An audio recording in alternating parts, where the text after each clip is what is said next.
I was in the middle of boarding a flight to Zurich, surrounded by the quiet bustle of first-class travelers and polished airport announcements, when my phone buzzed. The screen lit up with her name. Just the sight of it used to make me smile reflexively, like muscle memory tied to better days. But that morning, something was off. My stomach twisted before I even answered. Maybe it was intuition. Maybe it was the way her name didn't sit right on my screen anymore. "Hey, you might want to sit down," she said. There was no warmth in her voice. No nervous giggle. No apology. Just flat delivery. Almost as if she was reading off a script she'd practiced in front of a mirror. I was halfway through the boarding tunnel when I froze. I stepped aside, letting others pass, the weight of her tone sinking in before the words even landed. "I sold the farmhouse," she said. I didn't respond. Couldn't. My mouth was open, but the words got stuck somewhere between disbelief and rising nausea. "For 1 million, she added, like she was giving me a discount on a pair of shoes. 1 million, I finally managed to say. "It's worth 9. Yeah, but Ray needed the capital for his fitness app, and you never really did anything with the place anyway." Ray. The name hit me like a low blow to the ribs. I leaned against the wall of the jetway, my boarding pass crumpling in my hand. "You mean your trainer?" I asked, my voice low and deadly calm. She hesitated. Just for a second. That was all I needed. "He's more than that," she finally said. "He believes in me. In us. He needed a partner." I hung up. Not because I didn't have more to say, but because if I had said it, I might have screamed, might have cursed, might have lost the last shred of composure I had left in a public airport. Instead, I turned around. I walked straight to the airline desk and canceled my flight to Zurich. I was supposed to speak at the Global Agricultural Summit. I was going to unveil a hybrid irrigation model I'd spent 5 years developing. But in that moment, none of it mattered. The only thing that mattered was getting home. The drive from the airport back to the estate took 4 hours. Every mile I drove, I replayed her words in my head like a bad song I couldn't shut off. "He needed it more than you." That line kept echoing, not just because of its cruelty, but because of its arrogance. As if she truly believed she could take what generations had built and hand it over to some clown in gym shorts because she felt inspired. I wasn't even surprised about Ray. I'd seen the signs. Too many sessions that ran late. Too many weekend retreats that had nothing to do with wellness. I had chosen to look the other way, trusting the illusion because it was easier than facing the truth.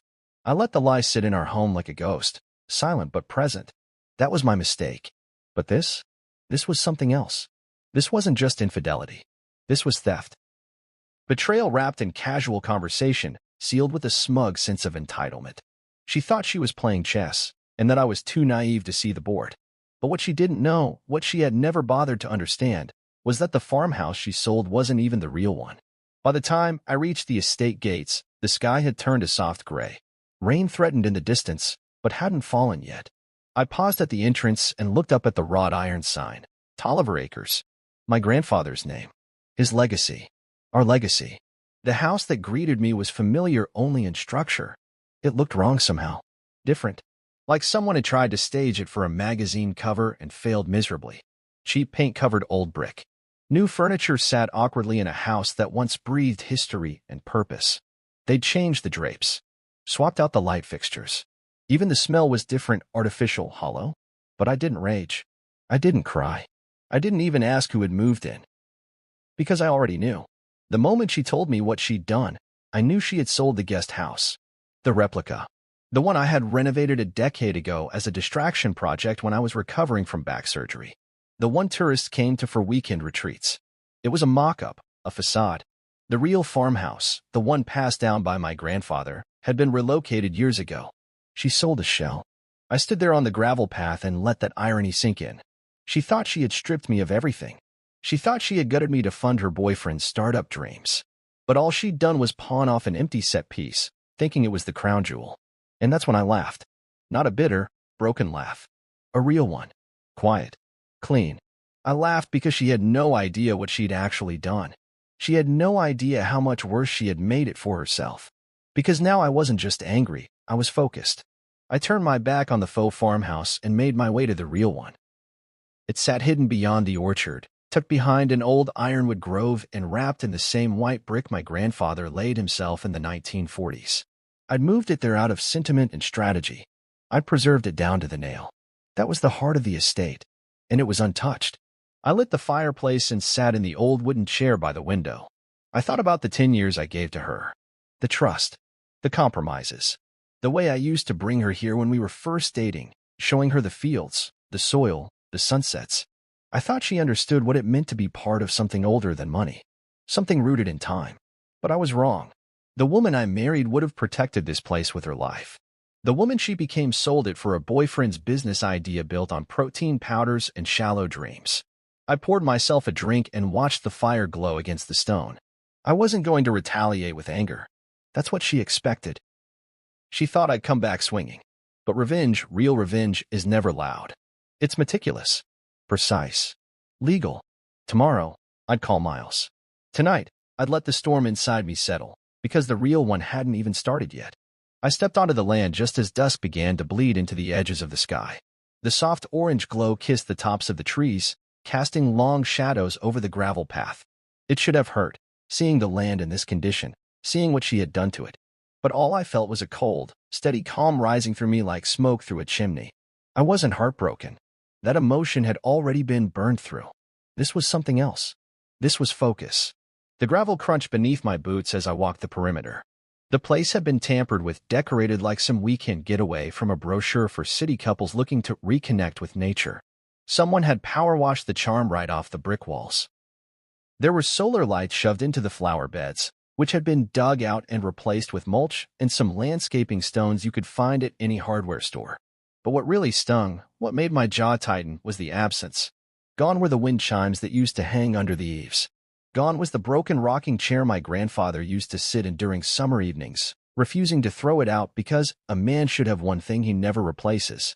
Gone were the family photos I'd framed and hung in the hallway when we first moved in. It was like someone had tried to erase the soul of the house.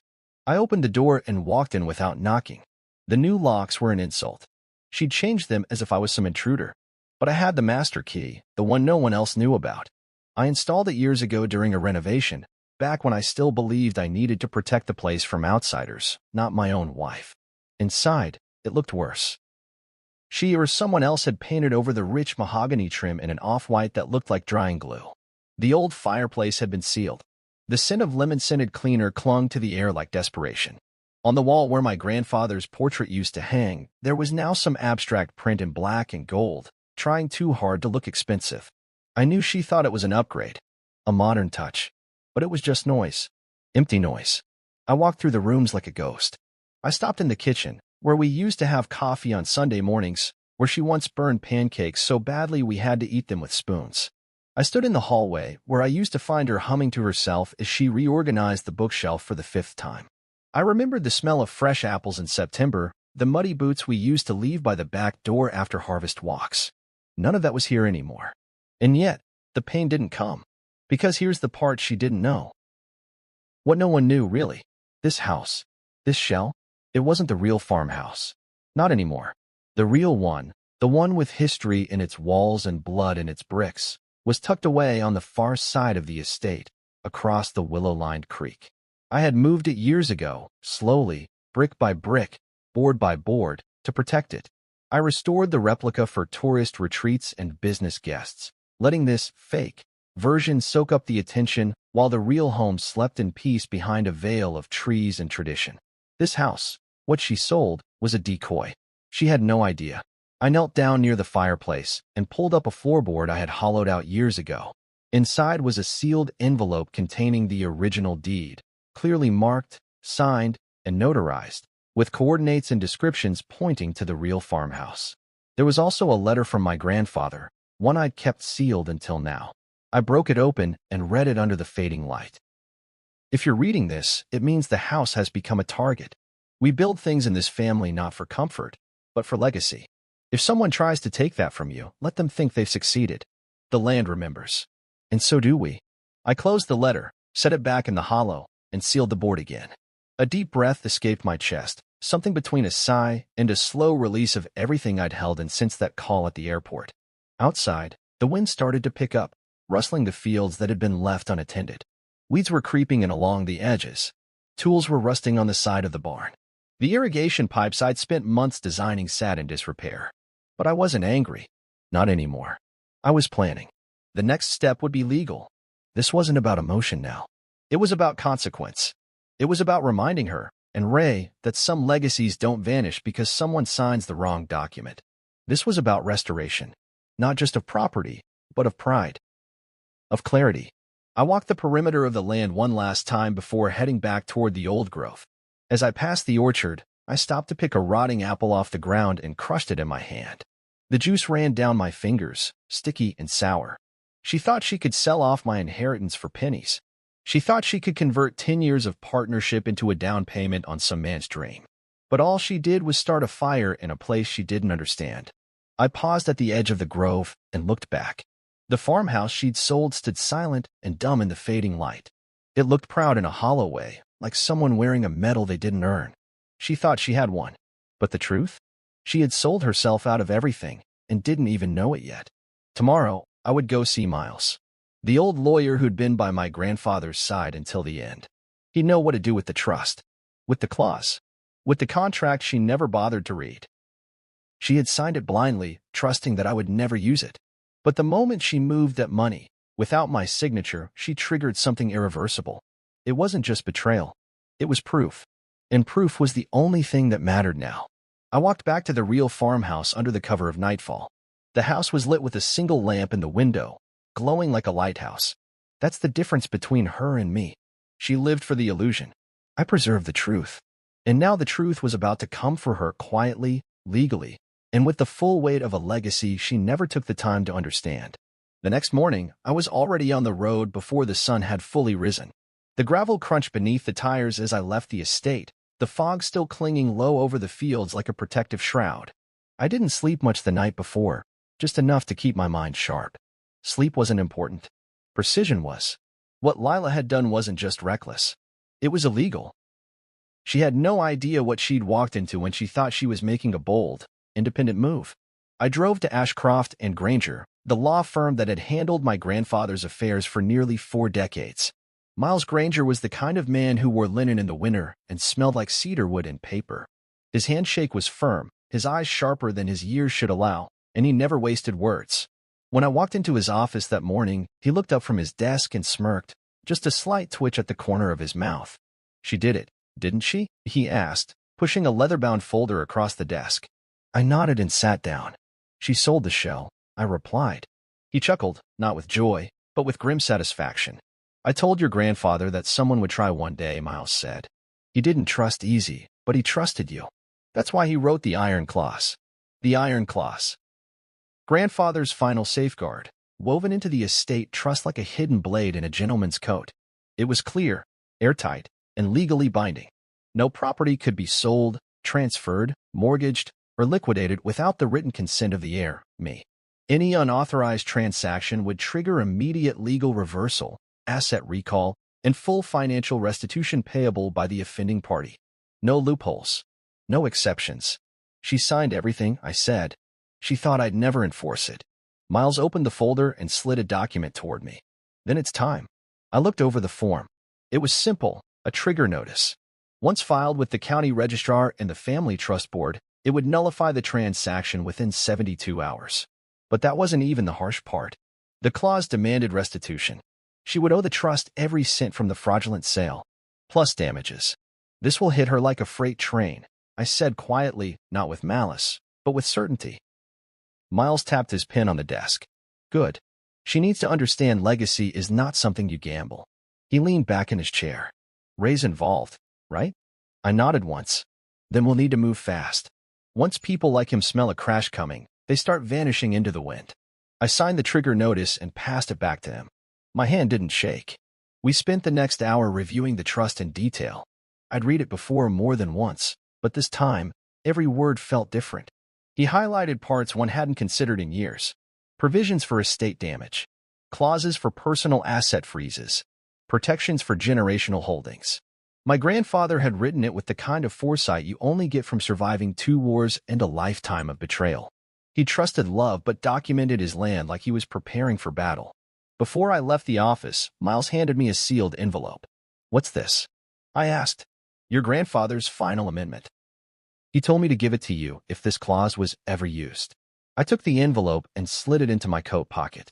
My fingers ran across the seal, but I didn't open it. Not yet. When I got back to the estate, the air had shifted. It was crisper, cleaner. Maybe it was just my perspective. I walked straight to the study in the real farmhouse and locked the door. Then I opened my laptop and pulled up the sale records. Lila hadn't just made a foolish move. She had documented it in painful detail. Her signature, her power of attorney claim forged with a digital stamp I never approved. The wire transfer to Ray's startup account. All right there. She thought the world was built on charm and momentum. She never understood that it's really built on paper and precedent. I drafted a legal letter, attached the trigger documents, and sent it to her email. Not a text, not a phone call. A formal communication with violation of estate clause, immediate restitution required, as the subject line. By the time I finished, it was nearly noon. I poured myself a black coffee and took it out to the porch. The field stretched out before me like an old painting, imperfect, weathered, and alive. I sat down and finally opened the envelope Miles had given me. Inside was a single sheet of heavy parchment paper, written in my grandfather's unmistakable scrawl. If you're reading this, then the house didn't protect itself. But that's all right, because you did. You're my grandson, not just by blood, but by backbone. Don't let their noise make you doubt your silence. The land belongs to those who endure it, not just inherit it. Forgive where you must, but never forget who tried to erase your name from your own soil. I folded the letter and stared out across the trees. Forgiveness, that part still felt distant. I wasn't sure yet what it would look like. But forgetting? No, that wouldn't happen. Not because I was bitter, but because memory was part of survival. Later that evening, just as the sun started to dip again, I received a reply. Lila. The subject line was empty. The body of the email was short. What the hell is this? You're bluffing. You wouldn't ruin me like this. She still didn't understand. This wasn't about ruin. This was about restoration. She had walked into a battlefield blind, smiling, thinking she was the hero in her own little drama. But this land had its own memory. This legacy had its own rules. And she'd broken them all with a smirk. I didn't reply. Instead, I opened the old wooden drawer in the study and pulled out a second file. One that listed every asset still in her name, at least for now. She was still living in the lake house. Still driving the BMW I leased under the estate fund. Still using the joint credit line. But not for long. Tomorrow, I'd trigger the next clause. Tonight, I'd sleep under a roof she never touched. In a house she never corrupted. On land that remembered every footstep and every betrayal. Because this wasn't just revenge. It was inheritance. And it was time she understood the difference. The meeting was scheduled for 10 a.m. sharp. Miles had insisted we hold it in his private legal office, not the main boardroom. Less show, more consequence, he'd said. And I agreed. This wasn't about putting on a display. It was about delivering truth with precision. I arrived 15 minutes early. The leather-bound folder sat in my hands like a loaded weapon.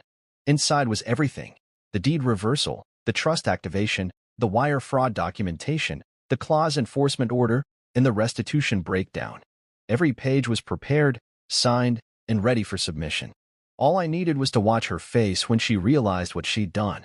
At 10:03, the door creaked open, and she walked in like she owned the room. Lila wore her arrogance like perfumed, strong, artificial, and impossible to ignore. Her heels clicked against the tile as she entered with the poise of someone who thought this was still a negotiation. Behind her was Ray, in a bomber jacket and sunglasses, indoors, no less, chewing gum like he was at a casting call. He didn't offer a handshake. I didn't offer a glance. Miles gestured for them to sit across from me. The table was wide, cold oak, just like my grandfather's dining table. Fitting. I'm going to speak plainly, Miles began. The doku. What we're doing here is a courtesy.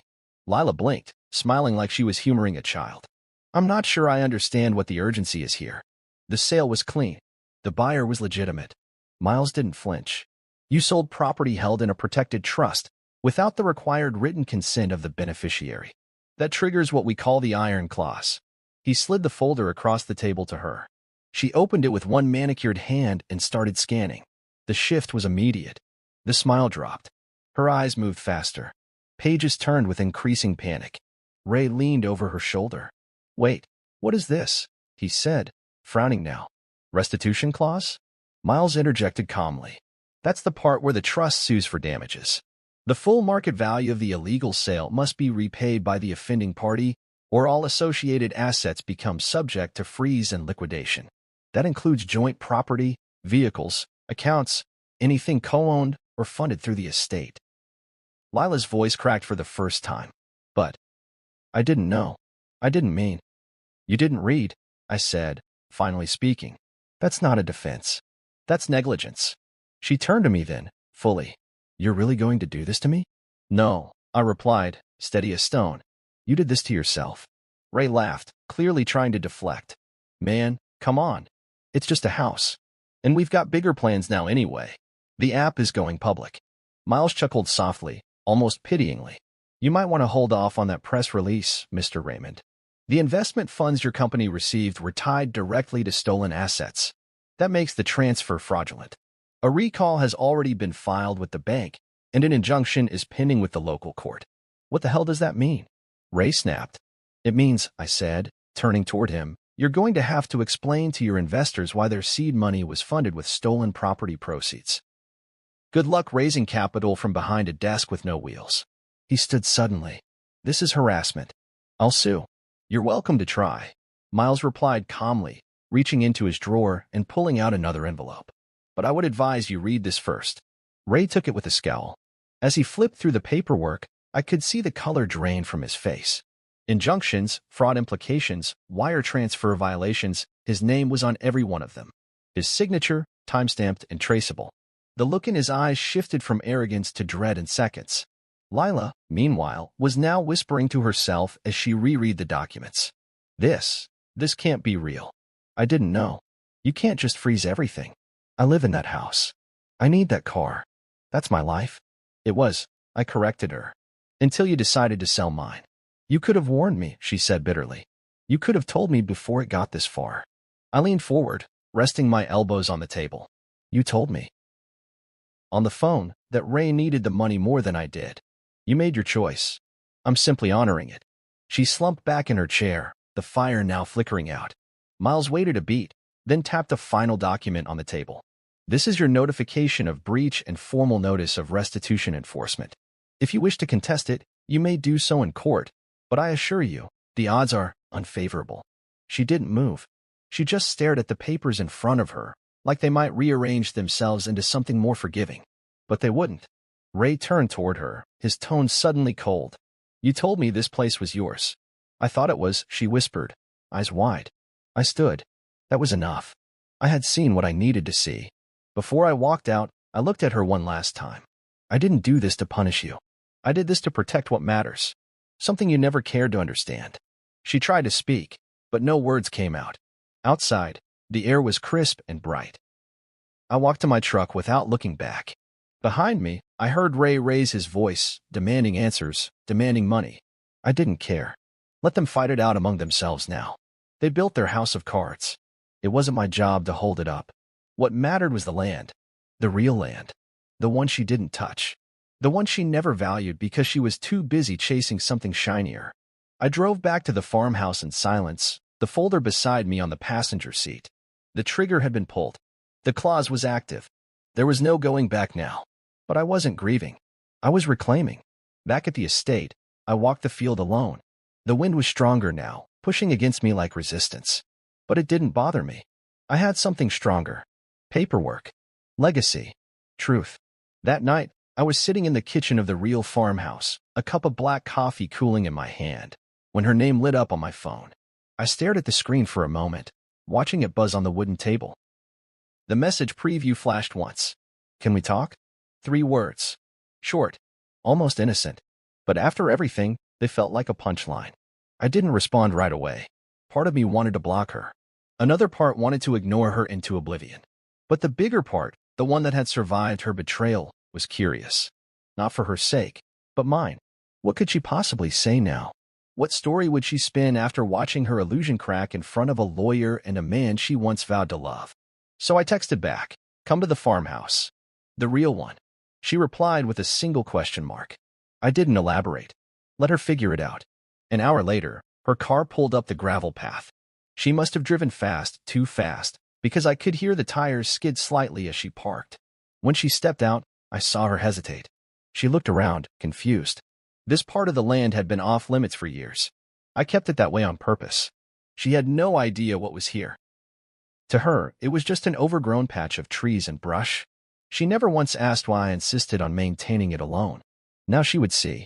She approached slowly, her heels crunching over the gravel, her coat pulled tight against the night chill. When she finally reached the porch, she looked up at me with wide eyes. This is the farmhouse?" she asked, her voice barely above a whisper. I nodded. The real one. I watched as her eyes moved over the white brick walls, the antique lanterns glowing softly in the dark, the wooden beams hand-carved by my grandfather. Her mouth parted slightly, as if words were forming but couldn't quite push through. "You moved it," she said, stepping slowly onto the porch. "You rebuilt it out here?" "Brick by brick," I answered. "While you were spending weekends in Malibu and wellness retreats in the city, I was out here, preserving what mattered." She looked stunned, not just because of what she saw, but because of what it meant. That the house she sold, the one she thought was the crown jewel, was nothing more than a prop. I stepped aside and let her in. She walked through the doorway like she was stepping into a church, quiet, hesitant, reverent. Her eyes scanned the room, taking in the old armchair, the fireplace, the framed photos still sitting untouched on the mantel. Her fingers grazed the edge of the oak table as she passed, like she was testing if any of it was real. "I thought I knew this land," she said, more to herself than to me. "I thought we were building something here." "No," I said plainly. "You were waiting for it to grow in value so you could cash out." She turned to face me. "That's not fair." "What part isn't?" I asked. "The part where you sold it behind my back? The part where you funded your boyfriend's dream with my legacy? Or the part where you thought you were clever enough to get away with it?" Her face flushed. For a moment, I thought she'd fire back with one of her signature comebacks, the kind she used when we argued about furniture or friends or finances. But this wasn't that version of her. This was something else. Something stripped bare. "I didn't plan it like that," she said finally. "It didn't start that way. I didn't even mean to fall for Ray. I just what?" She looked away. I felt invisible. "You were always working. Always obsessed with the land, the trust, the crops. Everything had to be done your grandfather's way. You talked more to your irrigation team than you talked to me. Ray, he made me feel seen. I let that hang in the air. I wasn't going to defend myself. I wasn't going to argue that I worked hard so we could live well, that I kept the legacy intact because someone had to. I wasn't even going to remind her that I'd invited her to be a part of it 100 times before she chose distance over participation." She walked toward the mantel and picked up a photo. Me and grandfather, arms around each other, covered in soil from digging the new water line back in 2011. "He left this to you because he knew you'd protect it," she said quietly. "And I tried to sell it like it was nothing." "You didn't just try," I said. "You did." She put the photo back down and took a deep breath. "Ray's gone. He left the same night you triggered the clause. Said he didn't sign up for drama. His app isn't going anywhere. I haven't heard from him since." I didn't say anything. I didn't need to. She turned to me again. Her voice was softer now. "I didn't love him. I thought I did. I think I just loved the idea of escape, of feeling like someone needed me." "You were needed," I said. "But you wanted worship." Silence settled between us. Heavy. Honest. "I've been staying in a motel," she said finally. "My accounts are frozen. My lawyer says I should try to negotiate a settlement." "There's nothing left to negotiate," I said. "You violated the trust." "The house you live in? Not yours. The car? Leased through the estate. Even your name is on the list for court restitution. You don't need a lawyer. You need accountability." Tears welled in her eyes, but I didn't move. "I'm sorry," she whispered. I nodded. "That's a start." She sat down at the table, her shoulders slumped. The powerful, calculating woman who once stood over me in arguments now looked like someone who had lost her map. "I don't want anything from you," she said. "I just wanted you to know. I get it now. What this place means. What I ruined." I poured her a glass of water and slid it across the table. It wasn't just a house. It was history. She nodded slowly, gripping the glass like it was the only solid thing left in her life. "I should go," she said after a while. I opened the door for her. She paused in the doorway and turned back. "Thank you for not humiliating me," she said. "I didn't need to," I replied. "You did that yourself." She walked out into the night, her silhouette fading into the shadows like a ghost retreating to wherever it came from. I stood there for a while, staring at the spot where she'd sat. The house felt heavier somehow, like it had absorbed everything she said. But it also felt stronger, like the truth had finally settled into the floorboards. I turned off the lights and walked upstairs. She had finally seen the real farmhouse. But more importantly, she had finally seen what she gave up. The next morning was colder than usual. The kind of morning where the frost clings to every surface like a warning. I stood on the back porch of the real farmhouse, a thermos of coffee in one hand and the other tucked in my coat pocket. The field stretched out in every direction, silent and waiting, like they were holding their breath. I watched a few birds flutter from one branch to the next in the old oak trees, the only movement in an otherwise still world. It was peaceful. But I knew that peace had a price, and I was about to collect. I had spent the last few days reviewing everything, every account Lila touched, every credit card she used, every subtle withdrawal masked as miscellaneous expenses. She had been draining money behind my back for years. Not in dramatic sums, but in quiet, calculated ways. Small transfers to private accounts. New accounts I hadn't even known existed. Gifts she bought for friends, but never explained. Donations to fitness charities with Ray's name listed on the advisory board. Even a small wire labeled business development that had ended up in a shell company. And all of it was mine, my money, my effort, my family's legacy. But that wasn't what hurt the most. What hurt was how easy it had been for her to do it, and how easy it had been for me to miss it. I sat at my desk in the study, the windows open just enough to let the chill keep me awake. In front of me was a binder I'd labeled withdrawals, unapproved. Each page told a story of betrayal. Some were petty, some were surgical. All of them were dishonest. By the time the sun had fully risen, I knew what I had to do. There was a second clause, a part of the estate trust buried in legal language and overlooked by almost everyone except Miles, and now me. It was called the fraud clause. It stated that if a legal spouse committed financial misconduct, defined as theft, unauthorized asset liquidation, or fraudulent transactions, they forfeited all access to jointly owned assets until a full investigation by the Family Trust Board concluded. But the real blow? The clause also authorized the trust to immediately lock or reassign all estate-related holdings to the original heir. Everything. The house Lila was still technically squatting in. The car registered under her name. Even the passive investments she'd been benefiting from for years, dividends from land leases, profits from the Vineyard Partnership, trust fund interest accounts. They could all be seized, reassigned, or frozen with a single court submission.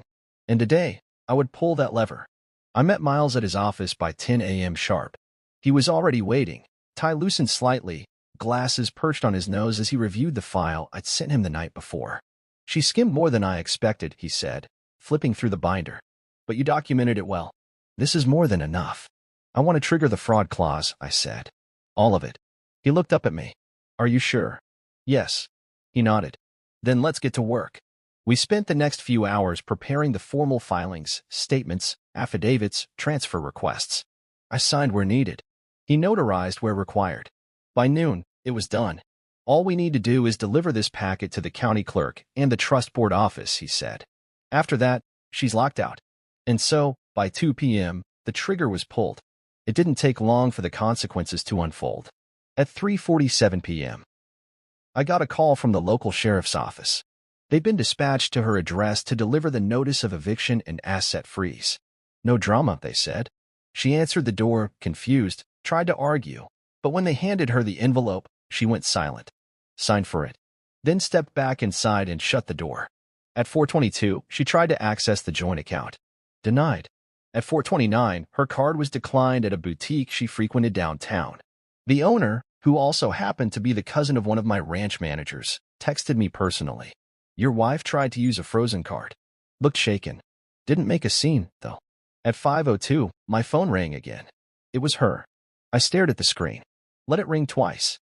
Then picked up. You froze everything, she said, voice sharp and breathless. I triggered the clause. I replied evenly. You activated it the moment you started taking what wasn't yours. You can't do this, she hissed. I have nowhere to go. You had a house, I said. You sold it. You had savings. You drained them. You had a marriage. You threw it away. Her voice cracked. I didn't know it would come to this. You didn't care where it would go, as long as it got you what you wanted. She was quiet for a beat. Then, Ray's gone. Everyone's gone. I'm not surprised, I said. People like him only stick around when there's something to take. You're not even angry, she said, almost in disbelief. You sound like you're reading from a script. I'm past anger, I replied. Anger was last week. This is something different. This is clarity. Silence. Then, softly, what happens now? Now, I said, leaning back in my chair. Now you live with the choices you made. And I rebuild what you tried to destroy. She hung up. No screaming. No begging. Just the soft, resigned sound of someone who realized the door had finally shut. That night, I went through the house and made notes for restoration. Floors to be polished. Paint to be stripped. Furniture to be replaced. I called Jacob, the same carpenter who helped me rebuild the replica farmhouse, and asked if he was free next month. He said yes, and when I told him why, he said simply, about time. I spent the rest of the evening walking the land, breathing the cold air, watching my breath hang in front of me. I didn't feel victorious. I felt grounded. There was no parade in my chest. No thrill of revenge. Just a steady beat of purpose. She took what she could because she thought I'd never fight back. Because I'd spent so long loving quietly, supporting patiently, listening when no one else would. She mistook my calm for weakness. But calm isn't weakness. It's preparation. It's restraint. And now that the rope had been pulled, the curtain lifted, the game exposed, there was only one thing left to do. Begin again. The next morning, the frost had melted into mist, and the weight of what I had done settled into the walls of the house like silence after a storm. Triggering the fraud clause hadn't been a whim. It was a line in the sand. One that couldn't be crossed again. I knew Lila would try something. She always did. When cornered, she'd squirm, then charm, then throw herself into chaos hoping someone else would clean it up. But this time, I was done being the cleaner. I had barely finished my coffee when my phone buzzed. It was Miles. She's already called 3 different attorneys, he said without preamble. 2 declined. 1 agreed, until he read the trust documents. I smirked. They read the clause? Twice, he said, his tone dry. The language is clear. The moment you sign that trigger, everything in her name tied to the estate was locked. She's calling it theft. I reminded her it was preservation. She won't stop, I said. No, he agreed. But she'll lose. That afternoon, I visited the Trust Board's regional office. A modest 2-story building tucked between a law firm and a florist, but what went on inside carried the weight of legacy. Generational wealth doesn't rely on passion. It runs on documents, signatures, and unbreakable clauses, something Lila had never understood. I met with Miranda DeWitt, chair of the local estate division. An older woman with silver-streaked hair and a voice that didn't need to rise above a whisper to command attention. She greeted me with a firm nod, gesturing to a chair across her desk. We've reviewed the documents.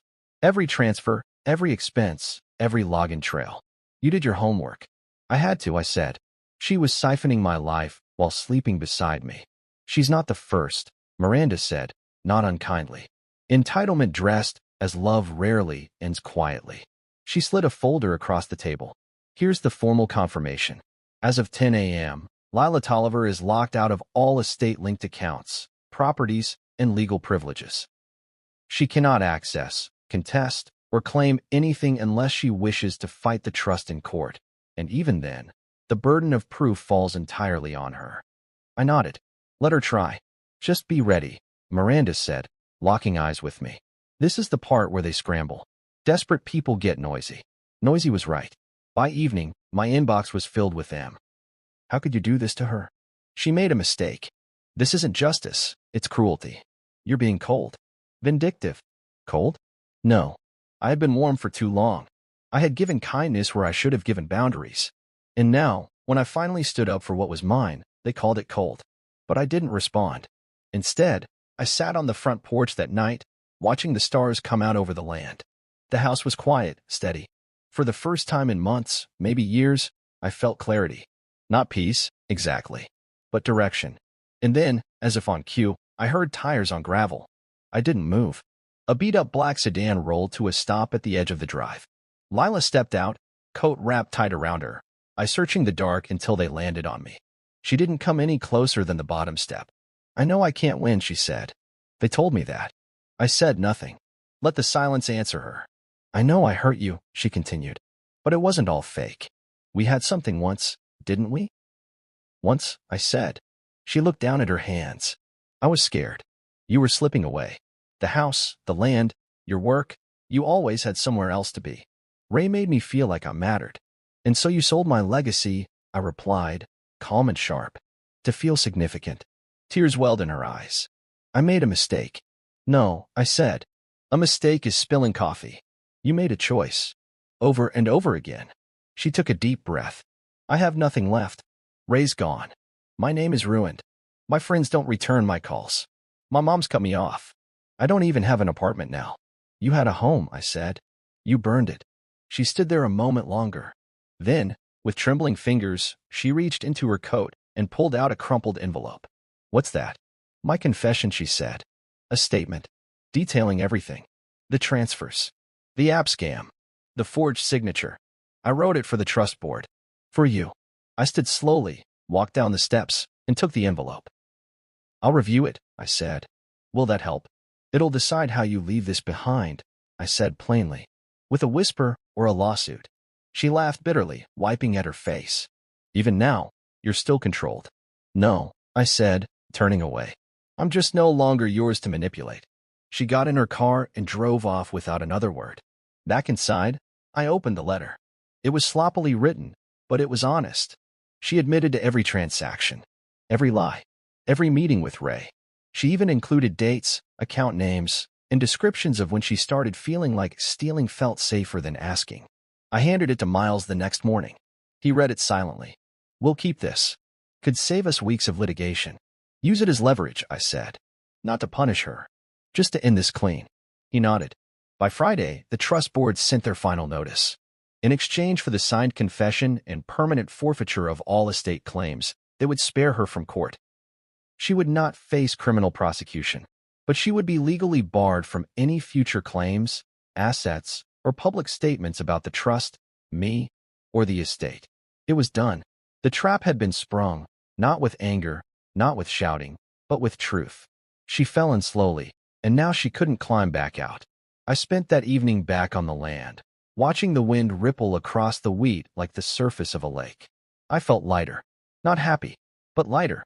Because justice isn't always loud. Sometimes it's quiet, like soil settling after the rain. The farmhouse stood tall again. It had taken weeks of planning, hiring, lifting, and rebuilding, but the soul of the estate had started to breathe again. There was something sacred about restoring something that had been damaged, not just the land, but myself too. The truth is, when Lila betrayed me, she didn't just sell a property. She tried to erase years of devotion, decades of labor, generations of sacrifice. But the roots of this place ran deeper than her reach. The front porch had been sanded and stained anew. The paint peeled by the sun and years of storms was replaced with a clean coat of whitewash, just like my grandfather had done every spring. The weather vane creaked slightly in the breeze, its rust now scrubbed clean. Inside, I'd removed the last traces of her. Every framed photo that once held our smiles together had been boxed away. The kitchen no longer smelled like citrus cleaner and artificial candles. It smelled like cinnamon, sawdust, and fresh brewed coffee again. But the biggest restoration wasn't the structure. It was the silence. Good silence. The kind that didn't ache. The kind that let you hear your own thoughts without flinching.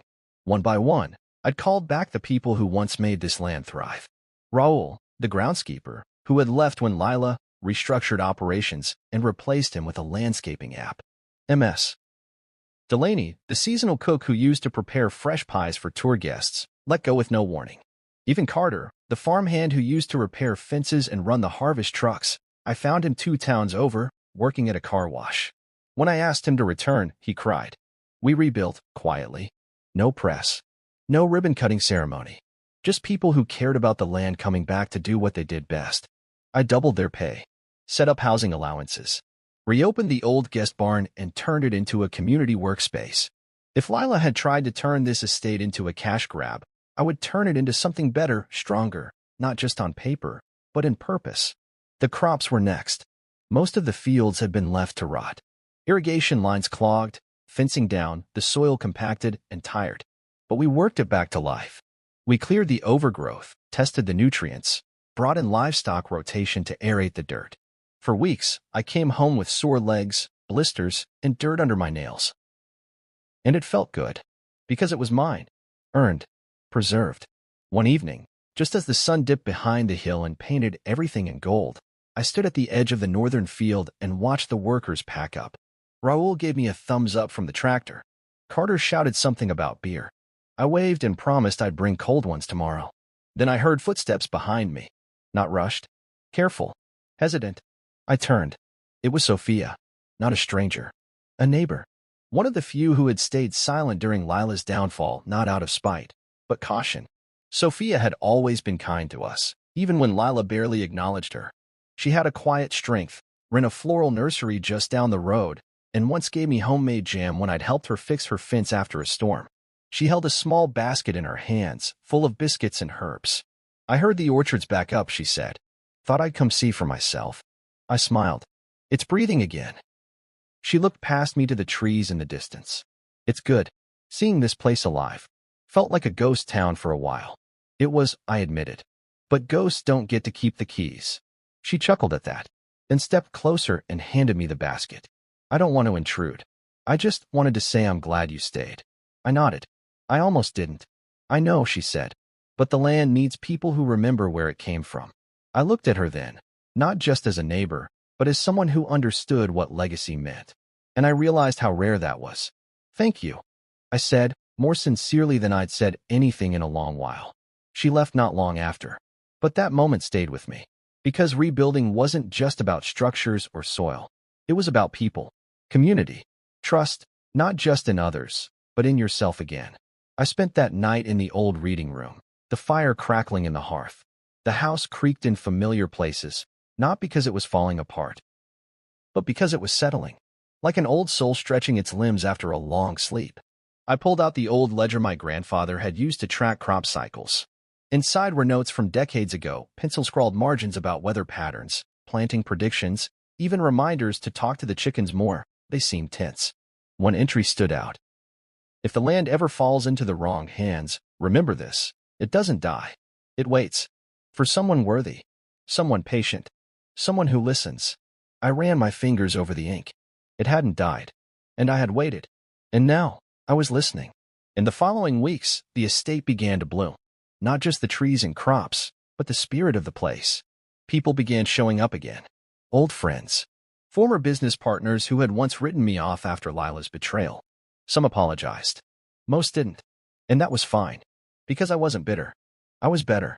Even Lila, for all the destruction she left behind, had given me something. Perspective. She taught me how blind trust can be a trap. How silence isn't always kindness. How love, when left untended, becomes entitlement. But more than anything, she taught me how to start again. By month's end, the estate had a new name. Not Tolliver Acres anymore. That name was gone with her. I renamed it Red Hill Farm, a nod to the clay-rich soil that stained your boots when the rain came heavy. Honest, strong, unmistakable. I had new signage carved from oak, installed at the front gate with care. Sophia was the first to see it. She smiled. Looks good. It feels right, I said. And it did. Because I wasn't restoring what had been lost. I was building something new, with the bones of the past, yes, but for a future no one could steal again. 2 months had passed since I triggered the final clause. 2 months since the silence on my land had changed from suffocating to sacred. Each sunrise felt earned. Each small victory. A patch of revived soil, a restored barn beam, the return of a seasonal worker was no longer a bandage over pain, but a brick laid into something permanent. But there was still one thread left untied. Not legal, not financial, personal. Lila's attorney reached out through official channels with a settlement proposal. I'd been expecting it.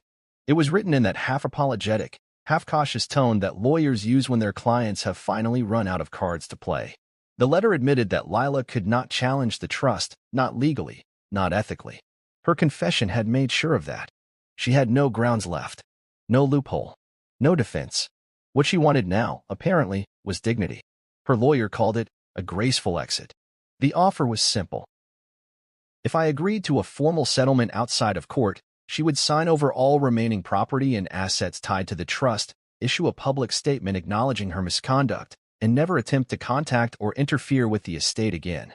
In return, I would cover her legal fees and not pursue public litigation. It was, objectively, a good deal. Clean. Efficient. Final. But I wasn't interested in final. I was interested in understanding. So I agreed to the terms, but added one condition of my own. She had to come in person and sign it. No digital signature. No courier. No evasions. Face to face. The meeting was set for a Thursday afternoon in Miles Granger's office. The same place where she'd once sat beside Ray, smiling, dismissive, confident in her plan. Now, she would return to that same table, alone. I arrived early. Miles poured coffee and said nothing, though the look in his eyes told me he knew this wasn't about closure on paper. 10 minutes past the hour, she arrived. Different. Not dramatically broken or suddenly humbled, but quieter. She wore a black sweater and jeans, her hair pulled back, no makeup, no jewelry. She looked smaller, not in stature, in presence, like someone who had been unraveling thread by thread and only just noticed how bare the spool had become. She nodded at Miles, then looked at me. Hi. I didn't answer. I didn't need to. I just gestured for her to sit. She slid into the chair across from me and opened the folder on the table.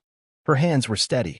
She flipped through the pages like someone who already knew what she was giving up. I read every line, she said. Twice. You understand what it means? Miles asked. Yes, she said. It means I walk away with nothing. I looked at her. It means you walk away with your name. That's more than you gave me. She flinched. Just slightly. But enough. I deserve that, she admitted. No, I said. You deserve the consequences. This is just resolution.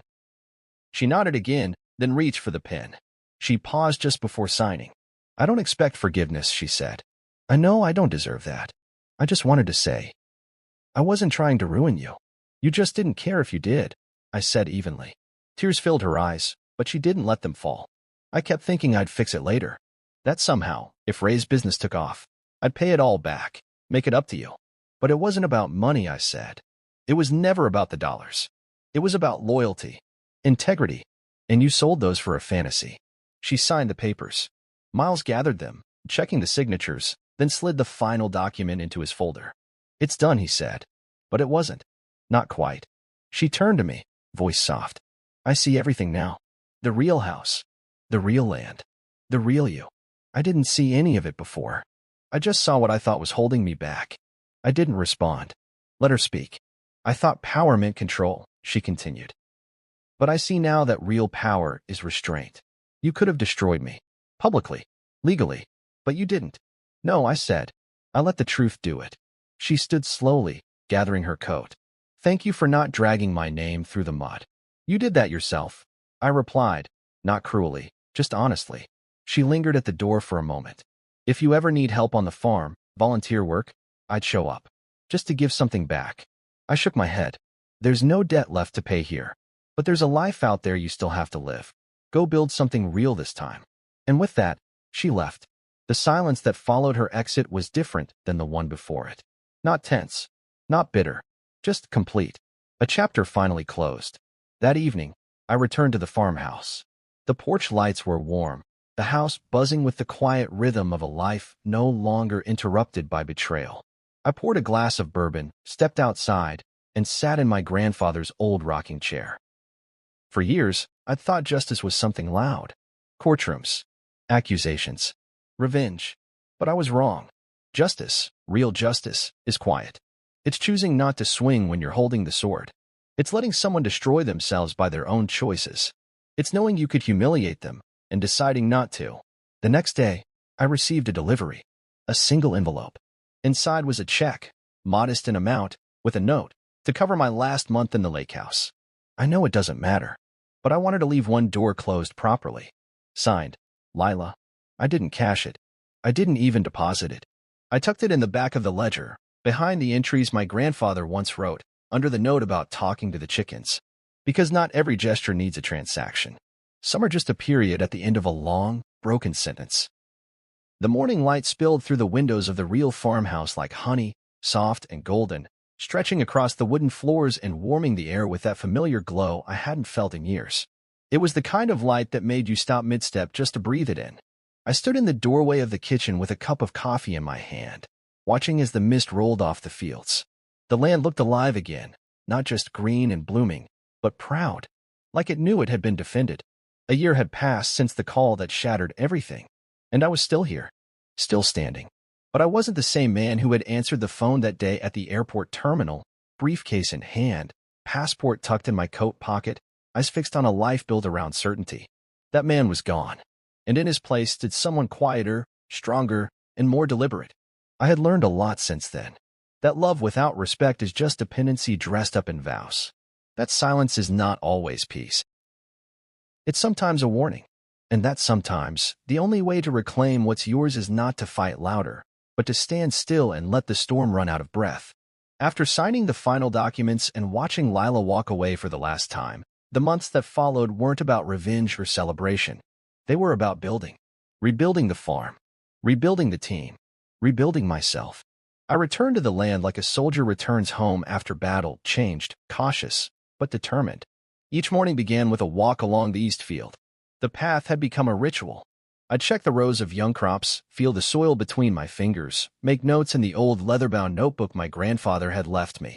The simple act of observing growth, patient, steady, quiet, taught me more about healing than any therapist could.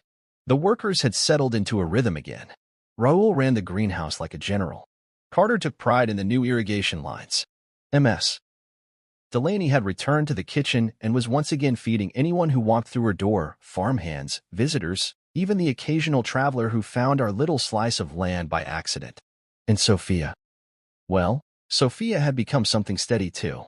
It started with biscuits and conversation, then shared walks through the orchard. She never pressed, never asked questions about Lila or the past. She simply listened, laughed, and showed up. Sometimes that's all it takes. One afternoon, we sat beneath the willow tree by the creek, watching the water slip by like it didn't have a care in the world. You ever think, she said, that maybe the land kept you so rooted so you wouldn't blow away when the storm came? I looked at her and smiled. Every day. The truth was, legacy isn't just something we inherit. It's something we preserve through choices, through quiet decisions made when no one's watching, through the people we let into our lives and the ones we let go of. Lila was gone now. No calls. No emails. Just silence. The clean kind. Word around town was she'd moved 3 states away, started working at a small nonprofit, and hadn't tried to use the Tolliver name again. That name didn't mean anything anymore, not since I renamed the estate. Red Hill Farm had become more than a fresh start. It became a symbol of what survives, of what matters. Every Sunday morning, I'd sit on the porch and sip coffee as the sun came up. And every Sunday, without fail, Sophia would walk up the path from her nursery, sometimes with flowers, sometimes with nothing but a smile. We didn't need labels. Not yet. Maybe not ever. We were just 2 people who understood that healing didn't always need a destination. One particular morning, as the wind picked up and the wheat danced in the field like waves, I found myself reading the last letter my grandfather ever wrote me. I'd kept it tucked inside the back of the ledger, behind Lila's uncashed check and a sprig of lavender Sophia had once handed me without explanation. If the day ever comes when the world tries to take this from you, remember, you're not just defending land. You're defending history. The kind that can't be measured in acres or dollars. The kind that lives in your bones. He was right. This place was never about ownership. It was about stewardship. About keeping something alive that others would have let die. That night, I hosted a small gathering on the porch. Just the core crew. Raoul, Ms. Delaney, Carter, and Sophia. No speeches. No toasts. Just laughter, warm food, and stories under the... She laughed. I see a man who let go of what broke him without breaking anyone else. That's rare. I didn't know what to say to that. So I just smiled and took another sip of bourbon. When the night ended and everyone went home, I stayed out on the porch a little longer. The air was cool and the stars were endless. And in that stillness, I let out a long, deep breath. Not out of relief, but because I finally could. Because the farmhouse she tried to sell was never really mine to lose. Because I had never been broken, just buried. And now, I was growing again, rooted in truth, watered by patience, and surrounded by people who saw the man beneath the wreckage. Not a victim, not a fool, but a keeper of something sacred, something that would never be sold again.